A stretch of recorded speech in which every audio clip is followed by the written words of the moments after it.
अस्सलाम वालेकुम, मैं हूं कामरान खान और आप देख रहे हैं शो न्यूज़। आपको बताते चलें कि आज कराची की सफाई सुथराई के हवाले से और पानी की फ्राहमी के साफ़ पानी की फ्राहमी के हवाले से एक अहम इजलास जो है मुनक़िद हुआ, जिसमें वज़ीर आला सिंध से वफाकी अभी वज़ीर जो हैं फैसल वावड़ा, उन्होंने मुलाकात की। और इस मुलाकात के बाद वज़ीर आला सिंध ने एक मीटिंग जो है वो हेड की, जहाँ पे लॉर्ड मेयर कराची वसीम अख्तर भी मौजूद थे। इसके अलावा वज़ीर सिंध जो हैं सफाई वो भी मौजूद थे, बल्दियात, और इस हवाले से तमाम तर टाउन नाज़मीन जो हैं उनको भी उस दावत में शिरकत दी गई थी। और ये चीज़ें अब टेकअप की जा रही हैं बहुत हाई लेवल पर, जिसमें कि फेडरल गवर्नमेंट, प्रोविंशियल गवर्नमेंट और लोकल गवर्नमेंट जो है, तीनों गवर्नमेंट्स जो हैं वो शामिल हो रही हैं। और इस हवाले से कोई बहुत ही अहम फैसला सामने आने वाला है कि कराची की सफाई सुथराई का असल ज़िम्मेदार कौन है, क्योंकि कराची को इस तरीके से नहीं छोड़ा जा सकता। ये 2 करोड़ से ज़ायद आबादी का एक शहर है, पाकिस्तान की पहचान है, पाकिस्तान की इकॉनमी में कराची का बहुत अहम हिस्सा है।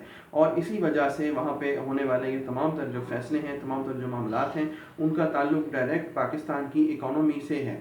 और पाकिस्तानी हुकूमत को इस तमाम तर तनाज़ुर में कराची के अवाम के लिए बहुत ही अहम फ़ैसले करना होंगे, जिस जानिब आज हमें महसूस हो रहा है कि वफाकी हुकूमत ने गवर्नमेंट ऑफ सिंध की जानिब जो है एक जो है हाथ बढ़ाया है मिलकर तमाम तर मसाइल हल करने का। और इसी तरह गवर्नमेंट ऑफ सिंध ने लॉर्ड मेयर कराची जो है उनको जो है हाथ बढ़ाया है कि तमाम तर मामलात मिलकर सॉल्व किए जाएँ। एक दूसरे पे इल्ज़ाम तराशी कर कर किसी तरह के भी फ़वाइद हासिल नहीं किए जा सकते, किसी तरह की नंबर गेम में पढ़ के हम कराची के मसाइल को हल नहीं कर पाएंगे। ये तमाम चीज़ें समझना होंगी हमारे कायदीन को, हमारे लीडर्स को, क्योंकि कराची एक मसाइल का गढ़ बन चुका है। वहाँ पे हर जानिब ताफ़ुन, हर जानिब मसले मसाइल और गंदा पानी जो जोड़ों की सूरत में इस वक्त सड़कों पे, वहाँ के पार्क्स में मौजूद है उनको, और इसके अलावा कूड़े को ठिकाने लगाने के लिए बहुत से इक़दाम करना होंगे, जिसके लिए इन तमाम स्टेक होल्डर्स का मिलकर बैठना ज़रूरी है। और हमें यूँ महसूस हो रहा है कि शायद ये वक्त अब आन पहुँचा है कि